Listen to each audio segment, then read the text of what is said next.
அனைவருக்கும் அன்பு வணக்கம். மீண்டும் உங்கள் அனைவரையும் புலர்காலை பொழுதில் புதிய விடியலில் ஸ்ரீ காஞ்சி மகான் தொடர் வாயிலாக உங்கள் பிரசித்தி பெற்ற சங்கரா தொலைக்காட்சியில் எங்கள் தொழில்நுட்ப கலைஞர்களோடும் நிகழ்ச்சி தயாரிப்பாளரோடும் நிர்வாகத்தோடும் விளம்பரதாரரோடும் சந்திப்பதில் மகிழ்ச்சி அடைகின்றேன். இந்த நாள் மட்டுமல்ல, வருடத்தின் எல்லா நாளும் இனிய நாளாக மாற மலர எல்லாம் வல்ல மகாபெரியவருடைய பாதத்தை சிக்கன பற்றி ஒரு நாளைக்கு ஒரு முறையேனும் ஜெய ஜெய சங்கர, கரகர சங்கர, காஞ்சி சங்கர, காமகோடி சங்கர, பிரதோஷ சங்கர, பிரத்யேக சங்கர, ஓரிக்கை சங்கர, ஓங்கார சங்கர, நங்கநல்லூர் சங்கர, நலமெல்லாம் சங்கர, தேனம்பாக்க சங்கர, தேனினிய சங்கர, ஓரிக்கை சங்கர, ஓங்கார சங்கர, சரணாலய சங்கர, சரண்புகு சங்கர, சங்கரா சங்கரா சங்கரா சங்கரா சங்கரா, மகாபெரிவா மகராஜிக்கு என்று சொல்லி பாருங்கள். உங்கள் உள்ளமும் இல்லமும் குளிரும். என் அன்புக்குரியவர்களே, நேற்று நான் என்னுடைய மகிழுந்திலே சென்று கொண்டிருக்கும் போது ஒரு நிறுத்தத்தில் ஒரு 12 வயது மதிக்கத்தக்க குழந்தை தொடர்ந்து காஞ்சி மகான் பார்ப்பதாக நம்மிடத்தில் சொன்னது நமக்கு அப்படியே மகிழ்ச்சியை, மன நிறைவை தந்தது. காரணம், இந்த காஞ்சி மகான் தொடர் மட்டுமல்ல, சங்கராவினுடைய நோக்கமே இளைய தலைமுறையிடம் ஆன்மீகத்தை, பக்தி பயிரை, பண்பாட்டு நெறியை, நம்முடைய மண்ணின் மரபார்ந்த விஷயங்களை கொண்டு சேர்க்க வேண்டும். அதை ஒரு வேள்வியாக, ஒரு தவமாக இன்றைக்கு நாங்கள் செய்து கொண்டிருக்கின்றோம். எல்லாவற்றிற்கும் நேயர்களாகிய உங்களுடைய பங்களிப்பு தான் காரணம். பொதுவாகவே நிறைய முருகப்பெருமானுடைய சிறப்பை இந்த மண்ணில் சொன்னவர் மகாபெரிய சுவாமிகள். காரணம், அவருடைய ஞான குரு ஆதிசங்கர் பகவத்பாதாவே திருச்செந்தூர்ல போய் சண்முக புஜங்கம் பாடியிருக்காங்கிறத பல எபிசோடுகள்ல நானே சொல்லியிருக்கேன்.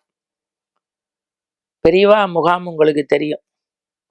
எனக்கு தெரிந்து பாடும் வானம்பாடியை போல மனம் போன இடமெல்லாம் நடந்து போன ஒரு மாமனிதர் உண்டென்றால் இந்த மண்ணுலகில் 4 திசைகளிலும் நடந்து அத்வைதத்தை பரப்பிய ஆதிசங்கரர் மரபிலே வந்த ஒருவர் உண்டென்றால் அது மகாபெரிய சுவாமிகள். ஆன்மீகத்தை, தர்மத்தை, இதிகாசங்களை, புராணங்களை, நன்னறிகளை, இந்த மண்ணின் மரபார்ந்த செய்திகளை, வழிபாட்டு முறையை இந்த மக்களுக்கு எளிய முறையில் எடுத்து எடுத்து சொன்ன ஞான தவவழ்வி சித்தர், ஞான சூரியன், அந்த சந்திரசேகரர் என்கின்ற பெயர் கொண்ட ஞான புருஷர் 68வது பீடாதிபதி.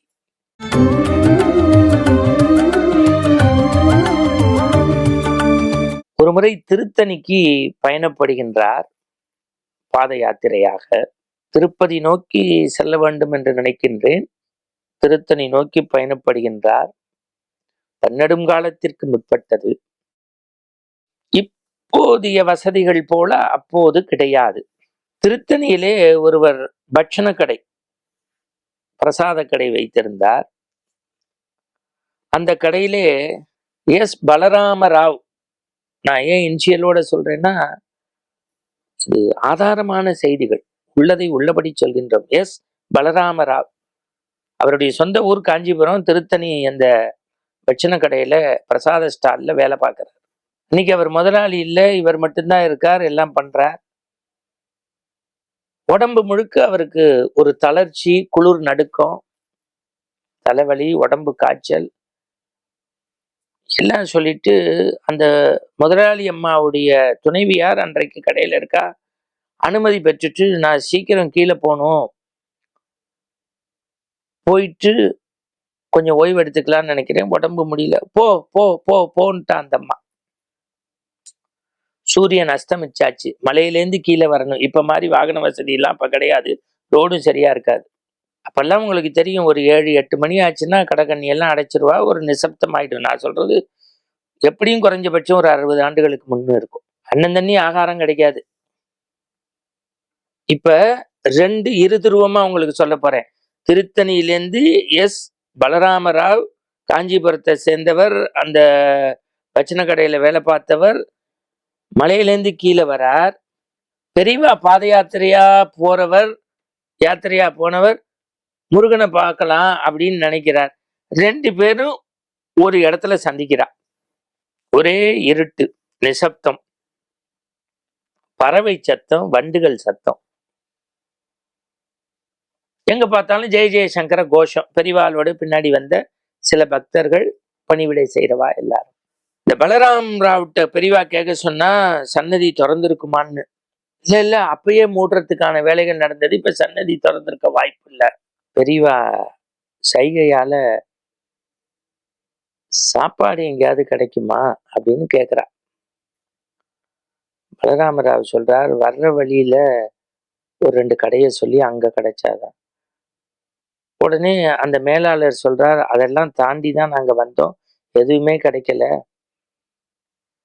பெரியவா கூட இருக்க ஒரு 40, 50 பேர் வந்திருக்கோம்.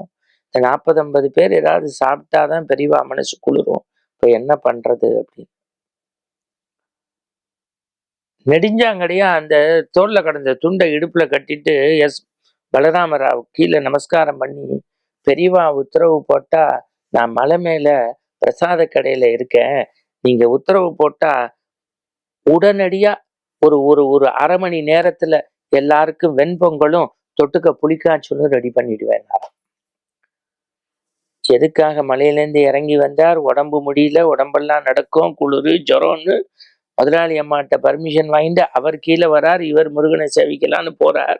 போற வழியில 2 பேரும் சந்திக்கிறார். அப்படியா? போ போ, சீக்கிரம் போ, ரெடி பண்ணு, நான் எல்லாரோடையும் வரேன், சீக்கிரம் போ, ரெடி பண்ணு அப்படின்னார். நீங்க நம்ப மாட்டீங்க, ஓட்டப்பந்தய வீரர் மாதிரி இவர் மேல போறார். அந்த அம்மாட்ட விஷயத்த சொல்றா. அடுத்த 1/2 மணி நேரம்ல வெண்பொங்கல் ரெடி, அற்புதமா புலிக்காய்ச்சல் ரெடி.